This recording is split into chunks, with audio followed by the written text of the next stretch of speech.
In the heart of Whitehall, where secrets simmer slow, a question floats on the digital wind. Is there a secret unit in the UK manipulating the narrative to ease incitement or violence? What exactly is a nudge unit?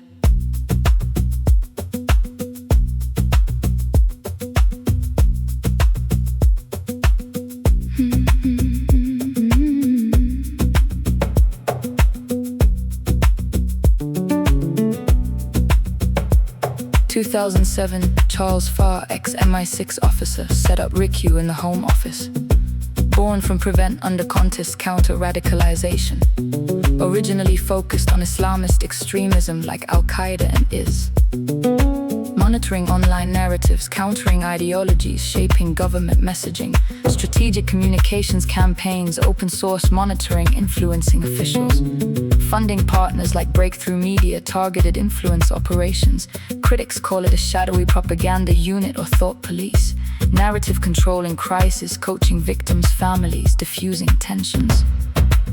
The acronym R.I.C.U lends itself to the interpretation. A unit trying to manipulate events to keep a lid on Britain's simmering tensions. R.I.C.U, R.I.C.U. The name sounds like a nudge in the dark, but it's not the behavioral insights team. The real nudge unit spun out in 2010 under the coalition.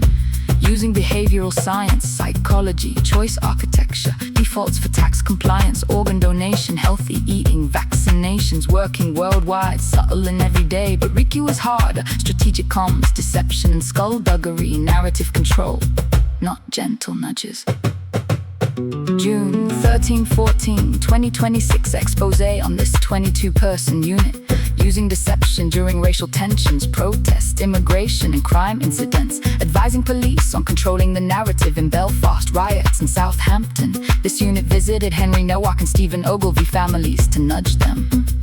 Briefing families of victims for consistent calming statements. Plotting stories, undercover operatives laying flowers with not the turn to love posters.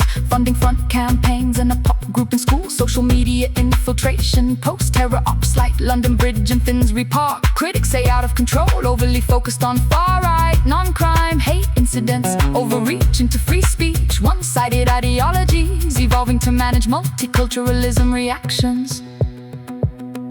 But this gradual shaping of narrative and soft management of heat didn't begin in 2007. It echoes back further to Clement Attlee, London barrister shaped by East End social work at Haileybury House. Joined Independent Labour Party and Fabian Society around 1908. Worked as secretary to Beatrice Webb, spreading gradualist socialism. The inevitability of gradualness.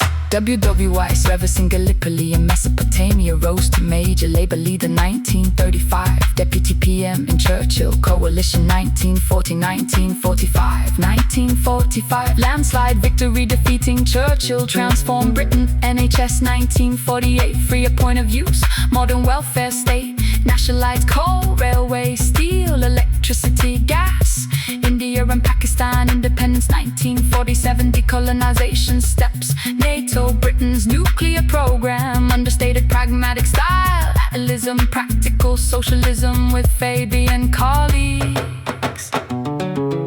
R.I.C.U, R.I.C.U. From Fabian gradualism through Attlee's vision to today's Home Office unit managing simmering tensions of the multicultural Britain he helped build.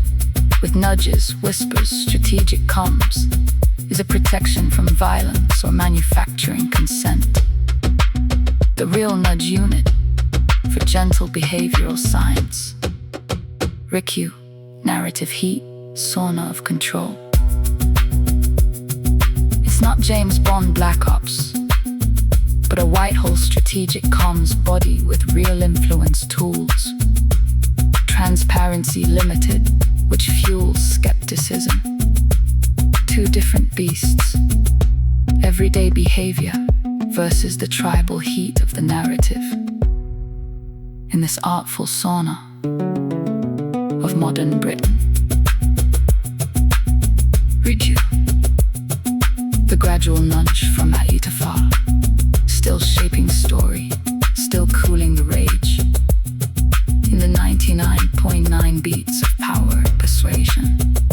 questioning the shadows, cool voice and steam. What price this management of truth and free speech? Whispers linger. R.I.C.U, Appy's echo, Fabian's long game. The gradual nudge and sauna heat of narrative control. Turn to love or turn away. The question remains.